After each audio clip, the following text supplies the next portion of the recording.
সহজ ভাষায় argument writing একটা প্র্যাকটিস দেখব। শুরুর কথা কি বলেছি, এই কন্টেন্ট, এরকম একটা কন্টেন্ট আমি এর আগেও একটা প্ল্যাটফর্মে কাজ করেছি। মাঝখানে আমি তো ফ্রিল্যান্সার হিসেবে বেশ কিছু জায়গায় কাজ করেছি। এই যে আমার যে ভাই জয়েন করে শাহিনুজ্জামান শাকিল স্যার, ওনার মালিকানাধীন একটা প্রতিষ্ঠানে কাজ করার সময় আমি কিছুদিন ওখানে ফ্রিল্যান্সার ছিলাম। সেখানেও কিন্তু এই কন্টেন্টগুলো এই বাংলা আমি কিছু সংখ্যক প্রার্থীকে বোঝানোর চেষ্টা করেছি।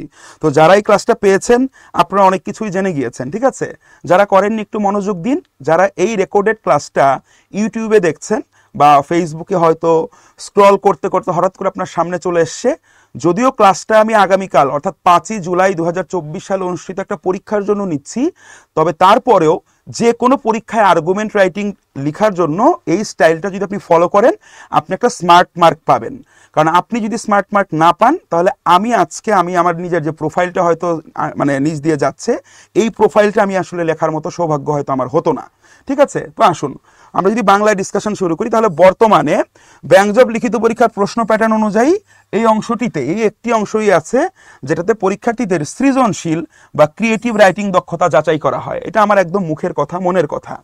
বর্তমান মান বন্টন অনুযায়ী এই অংশে মার্কস হচ্ছে 30 এবং উত্তর করার জন্য সর্বোচ্চ তাহলে আমরা সময় পাবো কতক্ষণ, যেহেতু রিটেন এক্সাম মানেই হচ্ছে ইটস এ গেম অফ কি টাইম। এখানে আমাদের সব থেকে বড় প্রতিবন্ধক কে, আমাদের সবচেয়ে বড় সূত্র হচ্ছে সময়টা। তাহলে আমি আর্গুমেন্ট লিখবো কিন্তু আমি তো কোনো বই লিখতেছি না ভাই। আমি একটা বই লিখলে একটা আর্গুমেন্ট রাইটিং এর ডেলিভার করার জন্য আমার হাতে 2 দিন 3 দিন 4 দিন 5 দিন 7 দিন সময় থাকতো। বাট এখন আপনি পরীক্ষার্থী, আপনি শিক্ষার্থী না, আপনার পিএইচডি হোল্ডার হওয়ার দরকার নাই। আপনি মাত্র 15 মিনিট সময়ের মধ্যে আপনাকে একটা স্মার্ট একটা রাইটিং পিস আপনাকে আসলে ডেলিভার করতে হবে। সেই জায়গার প্রেক্ষিতে যদি আমরা চিন্তা করি 15 থেকে 16 মিনিট সময় আমরা পাবো। তাহলে যদি পেজ হিসাব করি, অনেকে যারা পেজ গুনতে চান 2 থেকে 3 পেজ, 2 থেকে 3 পেজ এই কারণে বললাম যে মোটামুটি আপনি যদি 2 পেজও লিখতে পারেন standard, it's okay. Standard writing 2 page লিখলেও আর্গুমেন্টের মূল গুণগুলো যদি আপনার লেখায় থাকে আপনি সর্বোচ্চ মার্কস পাওয়া আপনার পক্ষে সম্ভব। সো আর্গুমেন্ট রাইটিং এ পেজকে অযাচিতভাবে বা আপনি জোর করে পেজ বাড়ানোর চেষ্টা করবেন না, ভলিউম বাড়ানোর চেষ্টা করবেন, এটা কখনোই করবেন না। হ্যাঁ, আর্গুমেন্ট এটা করবেন না আপনি কোনোভাবেই। যদি এটা ফোকাস রাইটিং হতো তাহলে আমি বলতাম কখনোই 2 পেজে ছেড়ে দিবেন না, অ্যাটলিস্ট 3 নাম্বার পেজটায় আপনি যাওয়ার মানে চেষ্টা করেন। 2.5 পেজ হলেও অন্তত লিখেন, কারণ ওখানে ওইটা ম্যাটার করে, ভলিউমটা ম্যাটার করে, অনেক ইনফরমেশনের ব্যাপার আছে। আর এখানে হচ্ছে আপনার স্ট্যান্ড, আপনার অবস্থানটাকে যাচাই করা, এইটার হচ্ছে বিষয়। তাহলে পেজ হিসাব করলে 2 থেকে 3 পেজ। তাহলে সরাসরি কোনো পক্ষ, একটু মনোযোগ দিয়ে দেখেন, প্রশ্নের ইনস্ট্রাকশনটা খুব গুরুত্বপূর্ণ। সরাসরি কোনো পক্ষ বা উভয় পক্ষে লেখার নির্দেশনা যদি দেয়া না থাকে, অর্থাৎ প্রশ্নের ইনস্ট্রাকশনটা খুব গুরুত্বপূর্ণ। অধিকাংশ ক্ষেত্রেই শুধু বলে রাইট অ্যান আর্গুমেন্ট বা আর্গুমেন্টেটিভ রাইটিং হেডলাইন দিয়ে একটা টপিক সেন্টেন্স দিয়ে দেওয়া হয়। এভাবেই অধিকাংশ ক্ষেত্রে আসে। কিন্তু যেহেতু এখন ইনোভেশনের সময়, প্রশ্নে বিভিন্নভাবে ইনোভেশন আসতে পারে। যেমন বাংলাদেশ ব্যাংকের এডিতে লাস্ট পরীক্ষার আগের পরীক্ষায় যে আর্গুমেন্ট এসেছিল সেখানে কিন্তু বলা হয়েছিল রাইট, এভাবে বলা হয়েছিল right both for and against,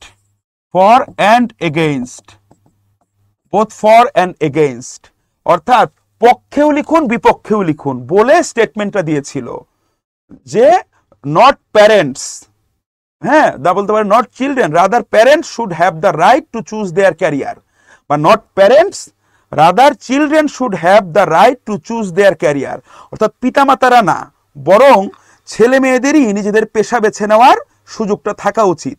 এটার ফর এবং এগেইনস্ট দুটো পক্ষেই লিখতে বলেছিল। কখনো কখনো লিখতে পারে, প্রশ্ন ইনস্ট্রাকশন থাকতে পারে, মনোযোগ দিয়ে দেখবেন, থাকতে পারে ইনস্ট্রাকশনটা সবার আগে পড়তে হবে। প্রশ্ন ইনস্ট্রাকশন থাকতে পারে write against the following statement বা write against the following motion মানেও স্টেটমেন্ট, হ্যাঁ এরকম প্রশ্ন থাকতে পারে যে নিচের যে বক্তব্যটা সেটার বিপক্ষে লিখেন। আবার কখন ইনস্ট্রাকশন থাকতে পারে রাইট কি ফর অথবা in support of the following statement, প্রচলিত ধারার বাইরে একটা স্টেটমেন্ট দিয়ে বলতে পারে এটার পক্ষে লিখেন। মানে কি, বাঙালির জন্য যেমন গরিবের বউ হচ্ছে ক্রিকেট, কারণ প্রত্যেকেরই এই গরিবের বউ নিয়ে কমেন্ট আছে। একটা এক্সাম্পল দেই, ধরেন বলা হলো, একটা স্টেটমেন্ট দেওয়া হলো Mashrafe Bin Mortaza should be brought back as the captain of the current Bangladesh cricket team, এটা হচ্ছে স্টেটমেন্ট। তো অধিকাংশই যৌক্তিক মানুষ মাত্রই কিন্তু মনে মনে এটাকে সাপোর্ট করবে না, ওরা বলতে পারে right in support of the statement, অর্থাৎ এই বক্তব্যটার পক্ষে আপনাকে লিখতে বলতে পারে। অর্থাৎ তখন আপনার লেখার সামগ্রিক অ্যাপ্রোচটাই কিন্তু চেঞ্জ হয়ে যাবে। এই জন্য ইনস্ট্রাকশনটা খুব গভীরভাবে মানে মনোযোগ দিয়ে দেখবেন। যদি ইনস্ট্রাকশনে এরকম স্পেশাল কোনো মানে কি বলবো কমান্ড দেয়া থাকে, সেই কমান্ডটা কিন্তু আমরা মানতে বাধ্য। আদার দেন দ্যাট আমরা কি করব, দেখেন সরাসরি কোনো পক্ষ বা উভয় পক্ষে লেখার নির্দেশনা যদি দেয়া না থাকে, মানে প্রশ্ন যদি স্বাভাবিক হয়, গতানুগতিক যেভাবে হয় আর কি সেভাবে যদি হয়, অর্থাৎ প্রশ্নে, তাহলে প্রশ্নে দেয়া বক্তব্য বা স্টেটমেন্টটির যে কোনো পক্ষের, অর্থাৎ ফরও হইতে পারে এগেনস্টও হতে পারে, আমরা কি করব, যে কোনো একটি পক্ষের প্রতি নিজের অবস্থান সুসংহত করে উত্তর করতে হবে। ধরেন একটু আগে যে স্টেটমেন্টটা দিলাম যে Mashrafe Bin Mortaza should be brought back as the captain of the Bangladesh cricket team, এটা হচ্ছে বক্তব্য। কমান্ড হচ্ছে এটা নিয়ে আর্গুমেন্ট লেখেন। এখন স্বাভাবিক একজন রেশনাল ব্যক্তি মাত্রই কিন্তু বলবে যে এটা আসলে কোনো সাস্টেইনেবল কোনো ডিসিশন না, বা ওয়াইজ বা স্মার্ট কোনো ডিসিশন না। এখন আপনার যদি মনে হয় যে না আপনি এটার পক্ষে আপনি আসেন, কথার কথা যে না আপনার মনে হয় আপনি বৃহত্তর নড়াইল অঞ্চলের বাসিন্দা, বা আপনার মনে হয় যে সেই হচ্ছে আপনার কি মূলত মাশরাফি বিন মুর্তজা ইজ দ্য মানে real game changer for Bangladesh cricket team, তাহলে ওকেই ক্যাপ্টেন বানাইতে হবে। তো আপনার মনে আছে, আপনার মনের ভাব হচ্ছে এই বক্তব্যের পক্ষে আছে, এবং প্রশ্নের মধ্যে সুনির্দিষ্ট ইনস্ট্রাকশন দেয়া নাই যেটার বিপক্ষে লেখো বা এটার পক্ষে লেখো, এরকম কোনো সুনির্দিষ্ট ইনস্ট্রাকশন দেয়া নাই। তাহলে আমরা বাকি ধরেন 17 কোটি মানুষের মধ্যে 16,99,99,999 জন কি ভাবতেছি, পরীক্ষক কি ভাবতেছে, এইটা আপনার ভাবার দরকার নাই। আপনার কাজ হচ্ছে আপনার নিজের যে চিন্তা ভাবনাটা, আপনার নিজের যে ভাই ফ্রেডো বেগিন্স, হ্যাঁ হবিটের ফ্রোডো বেগিন্স সাহেব, একটু ওয়েট করেন ভাই, আমি ধীরে ধীরে বলবো। আমি একদম ফ্রম দ্য ভেরি স্ক্র্যাচ আমি স্টার্ট করেছি, কখন বোথ লিখবেন কি লিখবেন বলবো, ঠিক আছে, একটু ওয়েট করেন, আইল গেট ব্যাক টু ইউ। হ্যাঁ একটু শুনেন, তারপর যদি মনে হয় আপনার কোনো কোয়েরির অ্যান্সার আমি ক্যাটার করতে পারি নাই, ডেলিভার করতে পারি নাই, সেই ক্ষেত্রে আপনি আবার প্রশ্ন করেন ভাই। হ্যাঁ ভাই বা বোন জানি না তো, কারণ ছদ্মবেশী পর্দার আড়াল, হ্যাঁ মুখোশের আড়ালে আছেন, চিনতে পারতেছি না আপনি আসলে ফ্রোডো বেগিন্স নাকি কোনো কোচিং এর আমার কোনো বড় ভাই, কোনো কোচিং এর মালিক, শিওর তো হওয়া যায় না। হ্যাঁ anyways, so jokes apart, I am not joking actually. Anyways, so যেটা বলছিলাম, সো তাহলে মাশরাফি বিন মুর্তজাকে বাংলাদেশ ক্রিকেট টিমের ক্যাপ্টেন করা উচিত। আপনার মনে যদি এটার পক্ষে যদি আপনার মনোভাব থাকে, তাহলে আর্গুমেন্টের ক্ষেত্রে সুনির্দিষ্ট ইনস্ট্রাকশন না দেওয়া থাকলে আপনি পক্ষেই লিখতে পারবেন না। স্যার তো বোধহয় যে স্যার খাতা কাটবে উনি তো মনে হয় এই বক্তব্যের বিপক্ষে আছে, এইটা ভাবার দরকার নাই। আমি যেমন ভাইবার প্রিপারেশনের সময় একটা কথা বলি, ভাইবার ক্ষেত্রে ইটস নট দ্য অ্যান্সার, হ্যাঁ it's not the answer that you are giving matters. Matter করে কি জানেন, উত্তরটা ম্যাটার করে না, the way you are giving the answer will matter. আপনি কিভাবে উত্তরটা দেন সেটা ম্যাটার করে। তো আর্গুমেন্ট রাইটিং এর ক্ষেত্রেও আপনি পক্ষে না বিপক্ষে এটা ম্যাটার করে না। প্রশ্নের মধ্যে সুনির্দিষ্ট ইনস্ট্রাকশন না থাকলে, অর্থাৎ স্বাভাবিক অবস্থায় আপনি পক্ষে না বিপক্ষে এটা ম্যাটার করে না। নাকি আপনি একটু উভমুখী লিখবেন, ওটা বলতেছি একটু পরে, আপনি কোন পক্ষের এটা ম্যাটার করে না। ম্যাটার করে আপনি আপনার অবস্থানটাকে কতটা লজিক্যালি জাস্টিফাই করতে পারলেন, এইটা হচ্ছে ম্যাটার করে, এইটা আপনাকে মার্ক এনে দিবে, ঠিক আছে। সো তাহলে কি বলছি, তাহলে আপনি পক্ষে বা বিপক্ষে যে কোনো ধারণার প্রতি নিজের অবস্থান সুসংহত করে উত্তর করতে হয়, ঠিক আছে। এই ক্ষেত্রে নিচের ধাপগুলো অনুসরণ করা যেতে পারে। বোথ সাইড, অতিরিক্ত প্রশ্নের মধ্যে উভয় পক্ষে ডিপ্লোম্যাটিক হয়ে লেখাটা এটা বেটার, মানে এটা বেটার না, এটা ভালো কোনো অপশন না। ইনফ্যাক্ট অনেক রক্ষণশীল পরীক্ষক আছেন, আমি যতটুকু আমার জানার সুযোগ হয়েছে, তারা এরকম দুই পার্টেই প্রশ্নের মধ্যে যদি ইনস্ট্রাকশন থাকে, আপনি পক্ষে লেখেন বিপক্ষে লেখেন, তখন আপনি দুইটাই জিনিসই লিখবেন।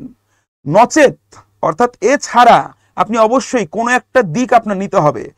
মানুষ মাত্রই নিরপেক্ষ হইতে পারে না, সে পক্ষ মানে সে কোনো না কোনোভাবে কি সে বায়াসড, অর্থাৎ আপনি দুই সাইডই ব্যালেন্স করে লিখবেন না। যে কোনো একটা পক্ষের প্রতি অবশ্যই আপনি আপনার অ্যাফিলিয়েশন, আপনার সাপোর্ট, এটা আপনাকে কি যাচাই করতে হবে লেখার মধ্যে, এটা অনেকেই বলে থাকেন, ঠিক আছে। তাহলে আমরা কিভাবে লেখার ক্ষেত্রে আমাদের ধাপগুলো কি কি হবে, আমাদের ধাপগুলো হবে, প্রথম ধাপটা যেটা, প্রথমে আমরা একটা প্যারা করব। প্যারাটা হচ্ছে একটা ইন্ট্রোডাক্টরি প্যারা, কোনোভাবে নাম দেওয়া যাবে না, ইন্ট্রোডাকশন বা এই সংক্রান্ত কিছু বলি নাই, কিন্তু প্রথমে আপনাকে একটা প্যারা করতে হবে। প্রথম প্যারার মধ্যে কি থাকবে, প্রথম প্যারার মধ্যে দেখেন একটু লক্ষ্য করেন, আমি একদম খাঁটি বাংলায় লিখেছি ভাই। প্রথম প্যারায় আপনার নিজের অবস্থান মানে কি? এটা হতে পারে পক্ষে বা বিপক্ষে, অর্থাৎ ফর বা এগেইনস্ট, আপনার যে কোনো পক্ষে আপনার অবস্থান থাকতে পারে। অর্থাৎ আপনি যে কোনো দলের হইতে পারেন, আপনি পক্ষের দলেও যাইতে পারেন, বিপক্ষের দলেও যাইতে পারেন, ঠিক আছে? আপনি অ্যাগ্রি করতে পারেন, ডিসঅ্যাগ্রি করতে পারেন। সহজ কথা, আপনার যে অবস্থান, আপনি বক্তব্যের কি পক্ষে আছেন না বিপক্ষে আছেন? আপনি বক্তব্যের ফর সাইডে আছেন না এগেনস্টে আছেন? আপনাকে একদম স্পষ্টভাবে এটা ব্যক্ত করতে হবে। অনেকে আছেন আর্গুমেন্ট রাইটিং লিখতে গিয়ে পুরো মানে একদম পুরো রচনা লিখে 2 পাতা 2.5 পাতা লিখে লাস্টে যে লিখেন so according to the above discussion, হ্যাঁ, আই সাপোর্ট দ্য স্টেটমেন্ট বা I agree with the statement, এই ধরনের লেখা যাবে না ভাই। এটা কোনোভাবে লেখা যাবে না। দুর্ভাগ্যজনক হলো সত্য, আপনার বিভিন্ন জায়গায় মডেল টেস্ট পরীক্ষা দেন, সেই ইভ্যালুয়েটেড মডেল টেস্ট খাতাগুলা, ইভ্যালুয়েট করা খাতাগুলা দেখার সুযোগ হয়। বর্তমানে ফেসবুকের যুগ, অনেকে খাতা ইভ্যালুয়েট করা জিনিসের ছবি দিয়ে দেন, কত চমৎকারভাবে খাতা মূল্যায়ন করা হচ্ছে। সেখানেও আমরা দেখি এই টাইপের লেখার মধ্যেও মার্কস দেওয়া হচ্ছে, এবং এটা যে বড় টাইপের এরর, এইটাকে অনেকে পিন পয়েন্ট করে দিচ্ছেন না। সো আপনারা অধিকাংশ ক্ষেত্রেই এই পার্টগুলোর যখন অ্যান্সার করেন, আপনারা আসলে জানেনই না যে আপনি ভুলটা কোথায় করতেছেন। অধিকাংশের সমস্যা হয় এইটা। এবং আপনাকে যখন কোনো কোয়ালিটি কন্টেন্ট ক্যাটার করা হয়, তখন দেখা যায় এই জিনিসগুলো আবার আপনার কাছে খুব বেশি ভালো লাগে না, কারণ চমকপ্রদ কিছু নাই তো এখানে। আর আপনারা শুধু দেখতে চান চমক, তো এখানে চমক নাই ভাই। এখানে বেসিক স্ট্র্যাটেজি মেনটেন করে লিখতে হবে, এখানে প্রফেশনালি কাজ করতে হবে, একদম মার্সেনারির মতো। আপনাকে একটা কাজ দিছে, কাজটা শেষ করবেন, পেমেন্ট নেবেন, চলে যাবেন, ব্যাপারটা হচ্ছে এরকম, খুবই প্রফেশনাল, এখানে আবেগের কোনো জায়গা নাই। তাহলে একদম প্রথম প্যারায় আপনাকে প্রথমে নিজের অবস্থানটা ব্যক্ত করতে হবে। পরীক্ষক প্রথম লাইনেই জানবে যে এই যে পরীক্ষার্থী পরীক্ষাটা দিছে, সে বক্তব্যের পক্ষে লিখবে না বিপক্ষে লিখবে। আপনি যদি বলেন যে আপনি স্টেটমেন্টের পক্ষে আছেন, তখনই পরীক্ষকের ব্রেইনে অটোমেটিক একটা ডিফল্ট একটা সেটআপ চলে যাবে। সে এক্সপেক্ট করবে ওই বক্তব্যের পক্ষের লজিকগুলো আপনার লেখায় দেখার জন্য। যখনই আপনি বলছেন পক্ষে আছেন বক্তব্যের, এবং লেখার মধ্যে পক্ষে থাকার একটা লজিক্যাল রিজন দিছেন, দ্বিতীয় একটা রিজন দিছেন, তখন পরীক্ষক কিন্তু একটা করে টিক দিবে, এবং এটা আপনার মার্ক বাড়াতে হেল্প করবে। অর্থাৎ পরীক্ষক শুরুতেই তার মাইন্ড সেটআপটা সে দিয়ে ফেলতে পারবে যে সে কেমন টাইপের লেখা সে এক্সপেক্ট করতেছে। এট দ্য ভেরি বিগিনিং আপনাকে আপনার অবস্থান ক্লিয়ার করতে হবে। প্রয়োজনে অর্থাৎ সব টপিক সম্পর্কে তো আসলে একদম ক্রিস্টাল ক্লিয়ার মন্তব্য করা যায় না যে হ্যাঁ আমরা এটার একদম পক্ষেই আছি, একদম জোরালোভাবে পক্ষে আছি, বিপক্ষে কোনো আলাপি শুনতে রাজি না, বা আমরা একদম এটার বিপক্ষে আছি, পক্ষের কোনো আলাপি শুনতে রাজি না। সকল বক্তব্য তো আমাদের মনে এরকম ক্রিস্টাল ক্লিয়ার কোনো ফিলিংস তো ক্রিয়েট করতে পারে, ব্যাপারটা কিন্তু এরকম না। সকল স্টেটমেন্ট নিয়ে কিন্তু আমাদের এরকম ক্রিস্টাল ক্লিয়ার স্টেটমেন্ট থাকে না। সেই ক্ষেত্রে আমরা কি করব, মাঝে মাঝে প্রয়োজনে আমার অবস্থানের ডিগ্রি বা এক্সটেন্ট, মানে বুঝাইছি, ধরেন আপনি কোনো একটা মতামতের একদম স্ট্রংলি অ্যাগ্রি করেন, তার বিপক্ষের কোনো মতামত শুনতে আপনি রাজি না, চাইলে তখন আপনি এটা লিখবেন, I strongly agree with the statement, হ্যাঁ, I strongly support the statement, or I strongly support the idea. আপনি এরকম কথা লিখতে পারেন, ঠিক আছে? কখনো কখনো যদি মনে হয় যে না আপনি এই ধারণাটার সাথে একমত, তবে কিছু শর্তের অধীনে একমত, মানে এই পার্টিকুলার কিছু ঘটনা যদি ঘটে তাহলে আপনি একমত, কিন্তু এই ঘটনাগুলোর ব্যত্যয় ঘটলে আবার আপনি একমত না, তখন চাইলে শুরুতে আপনি বলতে পারেন যে I partially agree with this statement, চাইলে বলতে পারেন।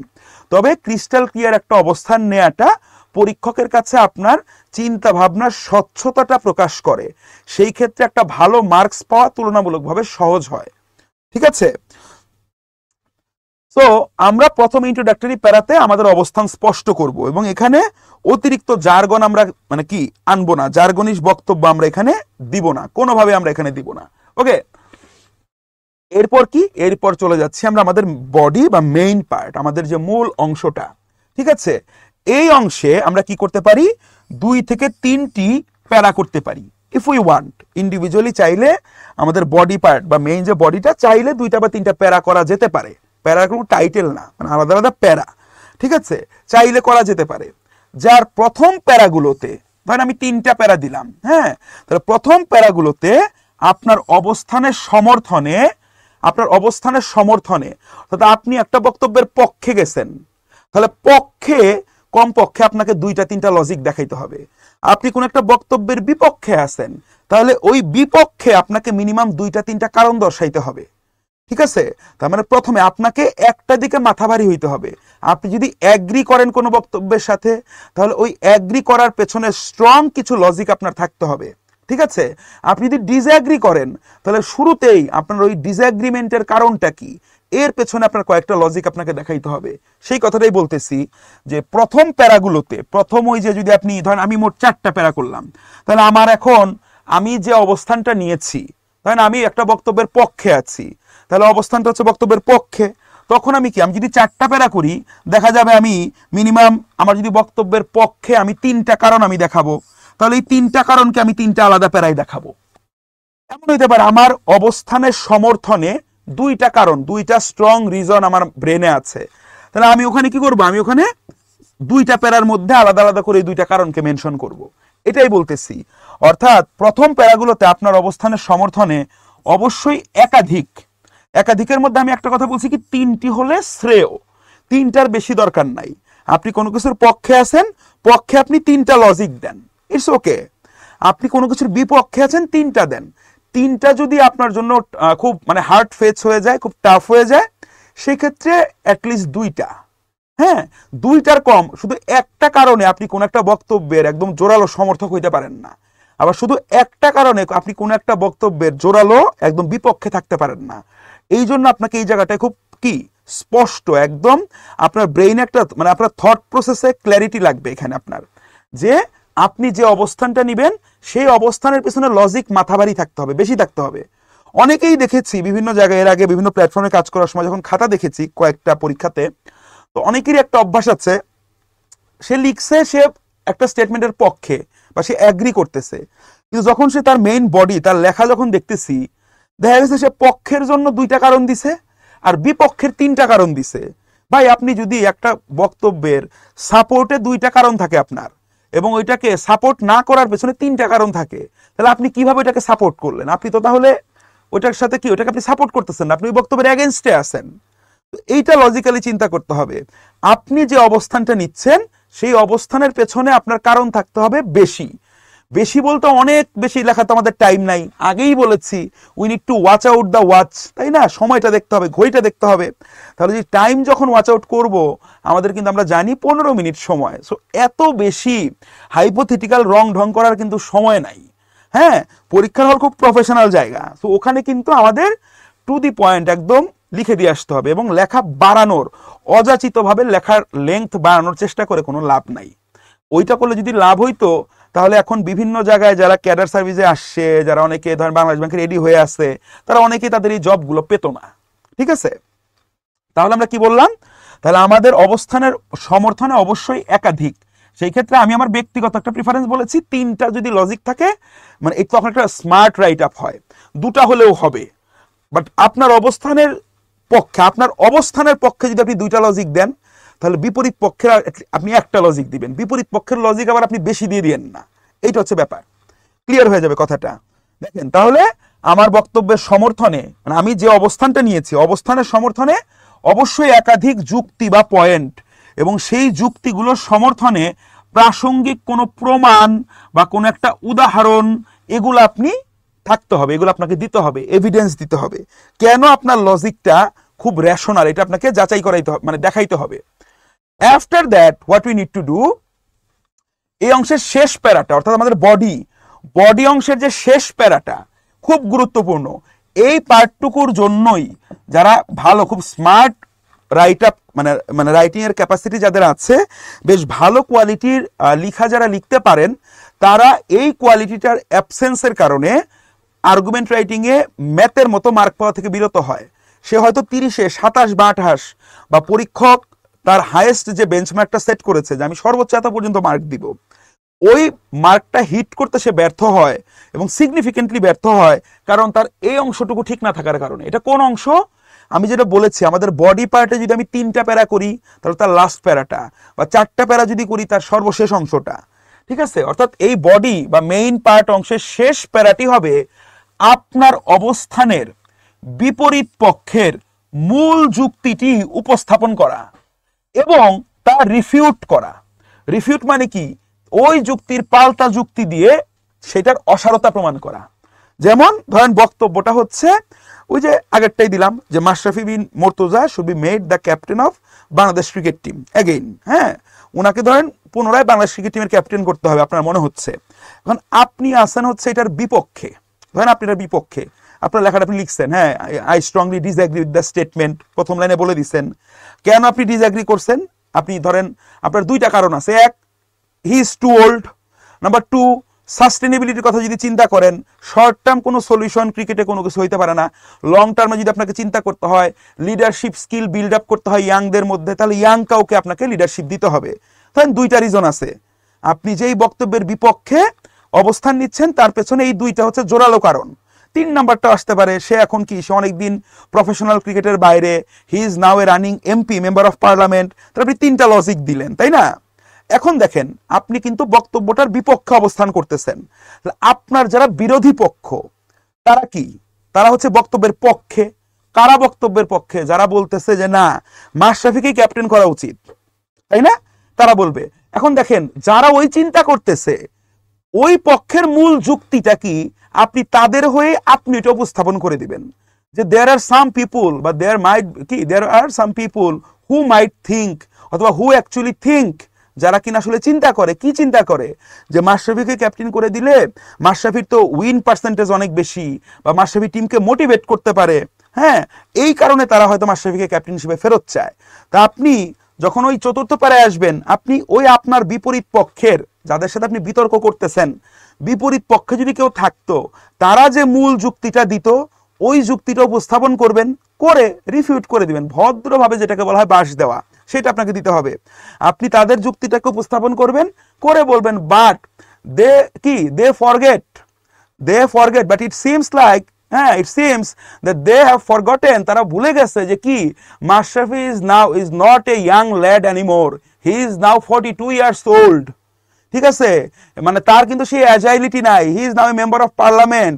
অর্থাৎ এই যে মাশরাফি এখন ম্যাজিক দেখাইতে পারবে এই কথাটাকে আপনি আপনার বিপক্ষ দলের মূল লজিক হিসেবে উপস্থাপন করে দিছেন, করে এটাকে রিফিউট করে দিলেন, এই যুক্তির অসারতা প্রমাণ করে দিলেন। বা আপনি এটাও বলতে পারেন যে মাশরাফির যে সাকসেসটা সেই সময়ে সে প্রাইম মুস্তাফিজুর রহমানকে পেয়েছে, যে কিনা তখন একটা মিস্ট্রি বলার ছিল কমপ্লিটলি, কারণ তাকে অ্যানালিস্টরা কাটাছেড়া করার সুযোগ পায় নাই। তার সময় সৌম্য সরকার ফ্লুক ছিল না, সে আউটস্ট্যান্ডিং কিছু পারফর্ম করছে। তো এই যে ফ্লুক পারফরমেন্সগুলা বা এই যে once in a life time পারফরমেন্সগুলা তখন হয়তো ফরচুনেটলি ওই টাইমটাই দেখা গেছে, কিন্তু ওই প্লেয়ারগুলা যারা মাশরাফির জন্য সাকসেস নিয়ে আসছে, সাকিব এখন তার প্রাইমে নাই, তারা ওই প্লেয়ারগুলা যারা মাশরাফির জন্য সাকসেস নিয়ে আসছে তারা তো এখন আর তাদের প্রাইম টাইম পার করতেছে না। অর্থাৎ মাশরাফি যে ম্যাজিক দেখাইতে পারবে বলে বিশ্বাস করে যারা মাশরাফিকে ক্যাপ্টেন হিসেবে চায় তাদের ধারণাটা অসার। এই যে অসারতা আপনি প্রমাণ করে দিলেন, এখানেই পরীক্ষক বুঝে গেল আপনি একজন আউটস্ট্যান্ডিং বিতার্কিক। আপনি আপনার নিজের অবস্থান তুলে ধরেছেন, বিপক্ষ দলের মূল বক্তব্যটাকেও আপনি নিজে উপস্থাপন করে দিয়ে সেইটাকেও, যেটা বললাম ভদ্র ভাষায়, আপনি ওইটাকেও বাস দিয়ে দিচ্ছেন। তার মানে খুব স্মার্ট ভাবে কিন্তু আপনি আপনার রাইট আপটাকে উপস্থাপন করে ফেলছেন। ঠিক আছে, আমি যত কথাই বলতেছি, প্রথম কথা ভাই, যারা ইংরেজিতে বাক্য লিখতে পারেন না এই সকল কথা আপনার জন্য বায়বীয় কথা, আপনার চারানা পয়সারও কোনো লাভ হবে না, এটা আমি আপনাকে বলে দিচ্ছি। তো যারা বেসিক রাইটিং এ দুর্বল, জবের রাইটিং এর যখন কোনো ক্লাসে যান, কোনো কোচিং এ ভর্তি হন, আমরাই যখন বিভিন্ন জায়গায় পড়াই, সরাসরি ফোকাস সেটিং আজকে পড়াইতে হবে, আজকে ট্রান্সলেশন পড়াইতে হবে, আজকে রিডিং কম্প্রিহেনশন পড়াইতে হবে, তো আপনাকে তো সেন্টেন্স মেকিং শেখানোর সুযোগ হয় না। আবার যারা একটু আগ্রহী হয়ে সেন্টেন্স মেকিং শিখতে যান বিভিন্ন ল্যাঙ্গুয়েজ প্রতিষ্ঠানে, ওখানে যা শিখেন আমি বলি আই স্পিক, তুমি বলো ইউ স্পিক, সে বলে হি স্পিক্স, তো এগুলো দিয়ে তো আপনি জবের মধ্যে কাজ করতে পারবেন না। তো বেসিক রাইটিং এ যারা দুর্বল আছেন ভাই, প্লিজ আমাদের গেম চেঞ্জারের, আমাদের কালকে আমরা যে গেম চেঞ্জিং যে কোর্সটা লঞ্চ করতেছি, আমাদের রাইটিং এর যে কম্বো প্যাকেজ, আমাদের হচ্ছে বেসিক মডিউল এবং অ্যাডভান্স মডিউল, এই মডিউলটাতে আপনি চলে আসেন। হোপফুলি আপনি একদম কি রিটেনের জাহাজ হবেন এই কথা বলবো না, তবে মোটামুটি বাংলাদেশের জবের প্রেক্ষিতে, জব মার্কেটের প্রেক্ষিতে যেভাবে যতটুকু লিখে মোটামুটি একটা জব পাওয়ার মতো মার্কস টেনে আনা যায়, সেই পথে আপনার অগ্রগতি হবে। আপনি চাকরি পাবেনই না ভাই, এটা বলা সম্ভব না। আপনি চাকরি পাবেন কিনা এটা নির্ণয় প্রথমত হচ্ছে আল্লাহ তাআলা নির্ধারণ করে রাখছে কিনা, দ্বিতীয়ত আপনি কতটুকু এফোর্ট দিচ্ছেন। হ্যাঁ, আপনার এফোর্টের মধ্যে স্মার্ট একজন মেন্টর খুঁজে বের করাও কিন্তু আপনার এফোর্টের মধ্যে পড়ে। তো আপনি যদি আমাদের কাছে আসেন তার মানে আপনি এফোর্ট একটু দিচ্ছেন, ব্যাপারটা হচ্ছে এরকম। ঠিক আছে, এনিওয়েজ, সো এইটা হচ্ছে, তো যাই বললাম ভাই, যারা ইংরেজি বাক্য লিখতে পারেন না, কিছু করার নাই, আপনি আমাদের আগামীকালকে আমরা কোর্স অ্যানাউন্স করতেছি, আমাদের রাইটিং এর ফুল প্যাকেজ, যেটা বেসিক আর অ্যাডভান্স মডিউলের যে আমাদের যে কোর্সটা, এটাতে আসেন, আমরা আপনাদেরকে এম্পাওয়ার করে আপনার বর্তমান লেভেলটাকে ইমপ্রুভ করব। যে খুব পোর অবস্থায় আছেন, আপনি একদম স্মার্টে চলে যাবেন, এটা হবেন না। যে পুরে আছেন, ভেরি পোর, তাকে হয়তো আমরা গুড বা সো পর্যায়ে আনতে পারবো। যে হয়তো কি মানে অ্যাভারেজ লিখেন, তার লেখাটাকে হয়তো আমরা একটু অ্যাবাভ অ্যাভারেজ নিতে পারবো। হ্যাঁ, যে অ্যাবাভ অ্যাভারেজ লিখেন, উনি যদি আমাদের স্ট্র্যাটেজিগুলো ফলো করেন, আমাদের বলতে আমি আমারই বলতেছি এখানে, কারণ এখানে মেইন রিসোর্স পার্সন আমি, বা অনলি রিসোর্স পার্সন আমি, যে কোর্সটা রিটার্নের কোর্সটা আসবে, বেসিক রাইটিংটা আমিই শেখাবো। এটা নিয়ে R&D কাজ করতেছি, বিগত প্রায় মাস দেড়েক ধরে কাজ করতেছি, বিভিন্ন ধরনের সেন্টেন্সগুলো ক্রিয়েট করতেছি, যেগুলো দিয়ে সেন্টেন্স মেকিং শিখলে আপনারা আলটিমেটলি বেনিফিটেড হবেন বলে আমি বিশ্বাস করি। তো সেই জায়গা থেকে হোপফুলি আমরা একটা কি বলবো, আসলে আমরা আপনার প্রিপারেশনে যে গেমটা আছে, গেমটা চেঞ্জ করতে পারবো। ঠিক আছে, anyways, so last but not the least, আমাদের একটা এন্ডিং প্রয়োজন। যে কোনো write up, unless and until you are finishing it, আপনার রাইট আপটা যতক্ষণ পর্যন্ত ইনকমপ্লিট থাকবে, no matter how smart your English language skill is, no matter how smart your sentence making skill is, আপনি কোনোভাবেই একটা ভালো মার্কস পাবেন না। আপনার মার্কিং, আপনাকে নাম্বারিং করা শুরুই হবে সর্বোচ্চ 50% নাম্বারের উপর। ধরেন 30-এ নাম্বার, আপনাকে নাম্বার দিবে 15-তে, হিসাব করে একটা নাম্বার আপনি পাবেন। এরকম যারা পরীক্ষক, বিভিন্ন সময় জবের খাতা কেটেছেন, বিভিন্ন সময় হয়তো দু একজনের সাথে কথা বলার সুযোগ হয়েছে বিভিন্ন উৎস থেকে, সেখান থেকে এই ইনসাইটগুলোই আমরা আসলে পেয়েছি। তো দেখেন এন্ডিংটা কি, এন্ডিংটা হচ্ছে এই অংশে একটু ভিন্ন ভাষায়, সেটাও কেমন আমি ডেমো দেখাচ্ছি একটু পরে। একটু ভিন্ন ভাষায়, যারা আমাদের আসলে আমাদের রিটেন কোর্সটাতে, জব রিটেনের গেম চেঞ্জার ব্যাচটাতে যারা আসবেন, আমরা 30টা হচ্ছে একদম এক্সক্লুসিভ হ্যান্ড নোট দিব। হ্যান্ড নোটগুলো কেমন, শুধু দেওয়ার জন্য দিয়ে দেওয়া না, এমন 30টা কন্টেন্ট, হয়তো রাইটিংয়ের জন্য 20টা কন্টেন্ট আমরা দিলাম, 20টা কন্টেন্টে এমন কিছু তথ্য আমরা দিব, ওই কন্টেন্টগুলোকেই কোনো না কোনোভাবে পেঁচিয়ে গুছিয়ে হয়তো অধিকাংশ ক্ষেত্রে পরীক্ষায় প্রশ্ন আসবে, ফোকাস রাইটিংয়ের, বা ট্রান্সলেশন আসবে, বা রিডিং কম্প্রিহেনশন আসবে। এরকম ধরেন কন্টেম্পোরারি সমসাময়িক ব্যাপারগুলোকে মাথায় নিয়ে হয়তো আমরা 5টা-7টা আমরা দেখা যাবে যে আর্গুমেন্ট রাইটিং এর ডেমো আপনাদের পিস দিয়ে দিব, যাতে আপনারা প্র্যাকটিস করতে পারেন। ঠিক আছে, এই বিষয়গুলো কিন্তু আমরা আমাদের কোর্সগুলোতে রাখার চেষ্টা করতেছি। হ্যাঁ, এনিওয়েজ, সো আসেন, তো এন্ডিংটা কি, এই অংশে একটু ভিন্ন ভাষায় নিজের যে অবস্থানটা, প্রথমে যে অবস্থানটা আপনি বলে আসছিলেন, সেটাকেই পুনর্ব্যক্ত করে লেখা শেষ করতে হবে। অর্থাৎ আপনি প্রথমে যা বলেছিলেন সেই কথাটাকে আরেকবার আপনি কি করবেন, আপনি রিস্টেট করবেন। ঠিক আছে, আপনি রিস্টেট করবেন। হ্যাঁ, আচ্ছা, উপরে বর্ণিত ধাপগুলো অনুসরণ করে একটি টপিকের উপর দেখেন আমরা 2টা নমুনা উত্তর আপনাদের জন্য রেডি করেছি, একটু আমি দেখাচ্ছি। ঠিক আছে, ফ্যানটা দিয়ে দিলে বেটার হবে। তো দেখেন, যেটা বলছি, এই নিয়ম কানুনগুলো অনুসরণ করে আমরা কি করছি বললাম, একই টপিকের 2টা ভিন্ন রাইট আপ, কেউ হয়তো পক্ষে লিখছে, কেউ হয়তো বিপক্ষ লিখছে, দুইজনের রাইটিংটা কেমন হবে, কোথায় আলাদা, কোথায় 2টা রেখার মধ্যে মিল, এই জিনিসগুলো আসলে আমি একটু আপনাদের বোঝানোর চেষ্টা করতেছি। চাইলে অন্য আরো টপিক আনতে পারতাম, এই টপিকটা যেহেতু আমি আমার শুরুতে আরো কিছু ভাই বোনদের সাথে ডিসকাস করেছি, সো কন্টেন্ট বোঝানোর জন্য আমি তো আর কমন ফেলাইতে পারবো না, বোঝানোর জন্য এইটাকে আমি আসলে রেখেছি, কারণ এইটাকে মানে এখন আমার রেলেভেন্ট মনে হয়। ধরেন টপিকটা হচ্ছে, প্রশ্নটা হচ্ছে write an argument on the following topic, নিচের টপিকের উপর আর্গুমেন্ট লিখতে হবে। টপিকটা কি বলেছি, newly introduced academic curriculum without any exams for schools in Bangladesh can রেভলিউশনাইজ the education system. অর্থাৎ বর্তমানে কি স্কুলগুলোতে পরীক্ষা ব্যতীত, পরীক্ষা ছাড়া নতুন যে একাডেমিক কারিকুলামটাকে ইনক্লুড করা হয়েছে, সেই একাডেমিক কারিকুলামটা কি করতে পারে, আমাদের শিক্ষা ব্যবস্থাটাকে একটা বৈপ্লবিক পরিবর্তনের দিকে নিয়ে যেতে পারে, আমাদের শিক্ষা ব্যবস্থা একটা বিরাট পরিবর্তন নিয়ে আসতে পারে, পরীক্ষা ব্যতীত যে শিক্ষা পদ্ধতিটা এটা। ঠিক আছে, এটা এরকম ধরনের একটা স্টেটমেন্ট এখানে দেওয়া আছে। আমরা কি করব দেখেন, এই স্টেটমেন্টটার কি একজন রাইটার, ধরেন আমি হয়তো ধরেন এটা পক্ষে লিখবো, তাহলে আমার লেখাটা কেমন হবে, আবার আমার আরেকজন ভাই আছেন তিনি হয়তো এর বিপক্ষে লিখবেন, তার লেখাটা কেমন হবে, এই 2টা জিনিসেরই একটা টাইপ কিন্তু আপনি হোপফুলি এখানে এসেন্সটা আপনি পাবেন। ওকে, দেখেন সেই জায়গা থেকে আমরা কিভাবে লেখাটা সাজাতে পারি একটা ডেমো আমরা দেখার চেষ্টা করি। আসেন, এই যে কন্টেন্টটা, এই কন্টেন্টের পিডিএফ গেম চেঞ্জার ফেসবুক পেজে, গেম চেঞ্জার এটা কিন্তু একটা কমন একটা নাউন, হ্যাঁ, গেম চেঞ্জার মাঝখানে কিন্তু স্পেস নাই, সার্চ দিলে আমাদের ফেসবুক পেজটা পেয়ে যাবেন, আর গেম চেঞ্জার ক্লাব নামে আমাদের একটা কি পাবলিক পেজ আছে, গ্রুপ আছে। আপনারা যদি পেজে ঢুকেন, আমাদের পেজের ফিচার্ড অংশে যদি যান, ফিচার্ড অংশে গেলে দেখবেন এইটার একটা ফাইল আমরা রেডি করে আপনাদের জন্য আপলোড করে রেখেছি, ঠিক আছে? সো কন্টেন্ট নিয়ে মাথা ঘামাবেন না, এইটা নিজের কাছে রেখে একটু স্টাইল করে নিয়ে নিতে পারবেন। হ্যাঁ, দেখেন, আসসালামু আলাইকুম। সময় হলে বিসিএস রিটেন বাংলা নিয়ে ভাই ধীরে ধীরে আমরা রিটেনের যে কোর্সটা দিচ্ছি এটা কিন্তু ব্যাংক বিসিএস উভয় পরীক্ষার জন্য, আমরা সকল চাকরির জন্য কাজ করব, যেটা নিয়ে কাজ করি।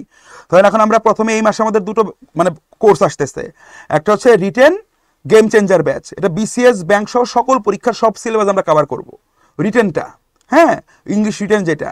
আর একটা কোর্স আমাদের আসতেছে সেটা হচ্ছে ম্যাথ অলরাউন্ডার ব্যাচ।